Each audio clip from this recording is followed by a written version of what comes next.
Markers, Part 1. This is a video I've been making for a while now, probably a couple weeks. So I'm going to be covering something that is near and dear to me, Copic markers, and a lot of other ones like these Azures that I picked up for just under 10 bucks. These have seen a rise in popularity and a lot of clones recently. So I'm going to go through this, unbox a few, show you guys sort of what I know about this stuff. I love alcohol-based markers. And over the years, more sets have started coming out that are just phenomenally put together, even down to these. I think I picked these up for $1. This is some company called ArtSkill. And they have a chisel and a fine point. They only come in 4 colors. And they do have a social media presence, and they may have bigger sets, but this is what they had. Surprisingly, the body is really well put together, and it's a very nice set of markers. I also found a Copic set recently that I opened up here, also for $10, good standard. These are from 5 and below. For $5, you get 18 of these illustration markers. I was rather surprised. They even had markings at the end to tell you what they were, the colors and things. I don't think there's any other apps for it. I know that Copic recently redid their app, so that was an unfortunate thing. I really like the previous version, but it is nice to be able to identify your markers when they're laying out, not just by color coding, but by whatever numeric value they have as far as a shade or something. But the cheaper set for $1 only had the name red or blue at the end of it. All of the markers I'm reviewing surprisingly have very nice tips, brushes, chisel ends, and they all snap.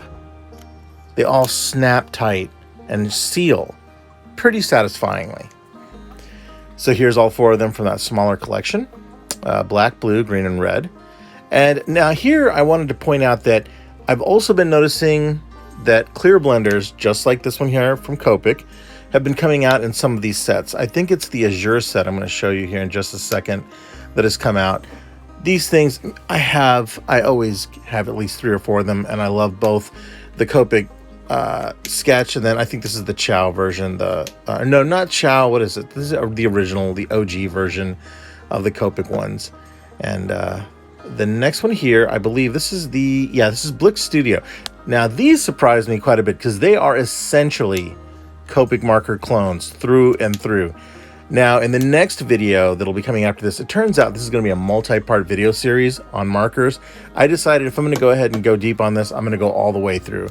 I will also be covering the bodies on these things, if they disassemble, how you can refill them, if they're able to be refilled, and the overall longevity, maybe even how airtight they are, all that sort of stuff, because this is something that I find amazingly fascinating. I may be boring the hell out of a lot of people, but if you're an artist, maybe this is something you were looking forward to. So these are also just as sturdy and just as well made as the rest of the markers in the sets. So here is just a small, quick, fun thing with some marker lengths on it. Your average Copic marker is just at 6 inches.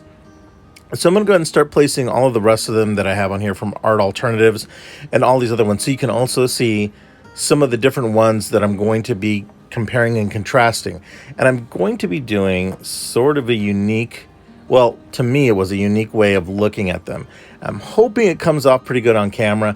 I think that there was a few steps in there that I may have overlooked, but overall, this was just a very simplistic way to look at what, and if you'll notice on here, I think only one marker did I not have a true blue in. And so what I did was I went through all of the different sets I had and picked out blue. And the main reason was the limited set that only had 4 colors.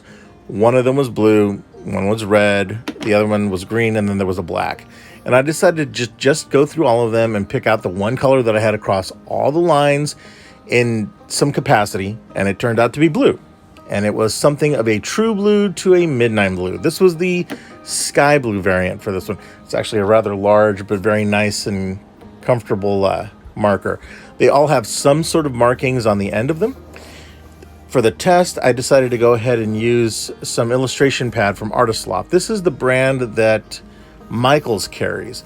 It's pretty decent. It's 100-pound paper. There's 20 sheets in there. I think this is 10 bucks. It's not bad at all. It's not up there with Strathmore, but it it definitely does the job. It does bleed quite a bit if you use it. I'm going to use this Statler pen just to go ahead and write down some information, make some lines, and then quickly run through the flow on these things. Surprisingly, most all of them worked really quickly. I did start noting some bleed on some of them, so I was like, all right, let me get the initial pigment out of them. A lot of these I was using for the first time. I hadn't refilled anything, so this is first blush. I went from Copic to Azure. This one surprised me. This one really surprised me. It started out a little anemic, but this is supposed to be the same color blue. And then the next one was Art Alternative. And this one went really dark, like really ultramarine blue. And you can see where it starts to bleed out. And I was surprised by how much pigment was flowing. The Spectra one also was a really nice Copic clone. It really worked well, but my God, this was another one. The pigment was heavy and unapologetic. The Spectrum Noir, now this is a lighter color, had a nice, fine ability to it. The color was nice and even. It didn't really seem like it bled a lot. It was really nice. The ArtSkill one surprised me as well too. Actually, across the board, I had unexpected results on every single thing. The generic illustration marker even worked really well. It kept within the lines. There was a nice feel. All of the marker bodies felt really solid, and the Blick Studios worked pretty good. Although, notice that brush bends. All the rest of them have some give, but this one definitely folded. If you push too hard, it just fell on itself, and it didn't seem like the tip was 100% where it needed to be. Now here's a scratch test I'm going to do. I'm also kind of pointing out where it started to bleed over. This is about 5 minutes after I used it. And what's happening here is that I'm just showing kind of where it would bleed outside of this 0.6 line that was used, this waterproof line. That is not the ink running. That is the pigment on each and every single one of these. Here, the Art Alternative definitely started bleeding out toward the top of it. And you'll notice the granulature and the patterning that is showing up in the pigment on the paper. Yes, the paper was, I think this was smooth, and but it still showed some texture. I like this in my work. I'm not fanatical about the pigments being really flat. I like some character being in there. Now, so the next step of this was to take this exact same point and then just scratch across it to see how far it had gone into the grain of the paper. And the Copic was, it's a little bit lighter, so it showed a bit more damage, but I was surprised by the super saturated ones. They held out really well.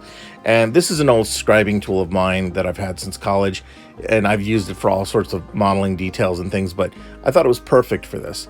And thankfully, it didn't do anything where it went into the paper too much and got too aggressive. It worked out really, really well. So the next step here was to take a white pencil and just go over each one. You can see the scratches in here and just see how a multimedia effect would be. I really love the saturated colors. Of course, since they're darker, they're pushing the white up more. You're getting a higher contrast point. But across the board, I'm finding less and less, deviance between any one of these. The markers are working fine. So this is starting to prove something that I've talked about in person at shows and at other places. It really doesn't matter that much which one you're going to work with. And here we're going to do a bleed test. So I'm going to take a bright red from the illustration marker brand, and I'm just dragging it across as heavy-handed as possible to see ultimately what it's going to do in real time. It's not even lifting. This is one of the cheaper markers, and it's not even lifting the white pencil off of the pigmented paper. Now what it is doing is showing what the pigment underneath is doing, and there our alternative already blew out on top. I think Spectra held out pretty good there. And there's a few of them in here that this is something that I always freak out about, because I know my Copics, and when I work on either wood panels or illustration board or whatever I'm doing, they don't bleed unless I'm really trying to blend them. Here, this one as well. This one blew out. You can see it right there on top. And I don't think, this one held out pretty good too. So I think it was 2 or 3 of them total. Blick stayed pretty good. I was impressed with them. They did a good job on this one holding out there. And overall, I guess what I'm getting at is that you really can't go wrong with a lot of the modern markers that are out there. They seem to be really working well. And now going back across and kind of looking at them, letting there be enough time for the bleed to start to take, hit. There you go. There's a little bit showing there. It is bleeding out a little bit more. But even the ones that have been sitting here for a little bit, they're doing fine. I am really surprised by how much more the one here for Art Alternative is really bleeding out, because I really liked that deep blue a lot. But that would be worrisome. I could see where maybe that's specifically for that pigment. Maybe that's just how it's working. But I'm noticing here the azure is starting to bleed a little bit in that corner as well. And even down at the bottom, you can see it. That may have been there prior. I think I need to go back and take a look at the footage again.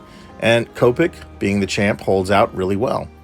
Now, the price points, of course, on all these things are wild. They can range from like, $7 a marker down to $1 or less. Now here I'm taking the pointed end, the tip of a blender, and I'm just quickly hitting 7 to 8 strokes across on each one just to see what the effect of a targeted amount of blender would be on this half circle pattern for each one of them. And you can already see the effects. Yes, this is sped up a little bit, but you can already see what's going on there. Now I'm going to do a heavy chisel bleed on top, and I'm just going to go ahead and saturate the hell out of the paper here. I'm doing basically another bleed test just to see how well this would blend.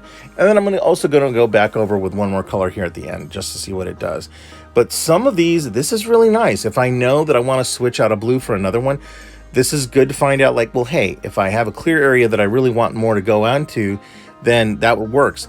I was surprised that the pigment became so fugitive with Copic. It literally almost seemed to have shifted hues, where here, yes, there are some breaks in these, Art Alternative and the one prior, but the pigment seems to stay true. There is that rind that forms there, that line, but otherwise the rest of them really seem to stay true.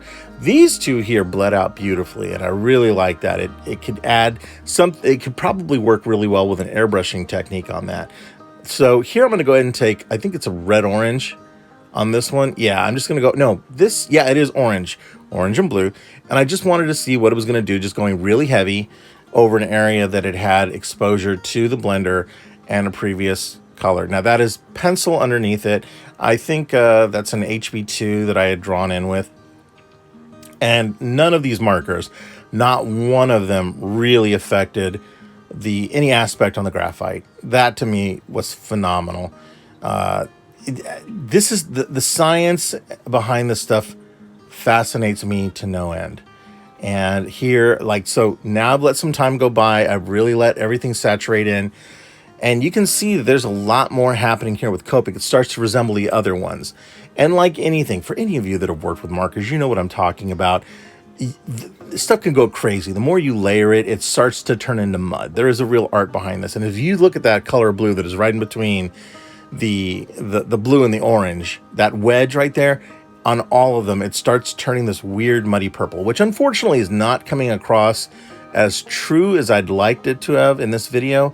But each one of them had like weird hues in them. Now, granted, the Spectra Noir did not. It turned this weird sort of limeish orange color. But all the rest of them almost go to, this one almost went to a black purple, which was just nuts.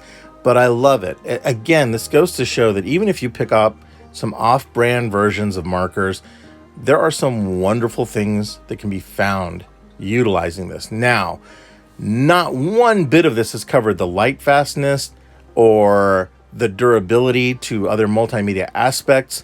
And that's something I'm hoping to cover in a future video. But for now, thanks for watching, and I'll be back with another episode covering more things about these markers.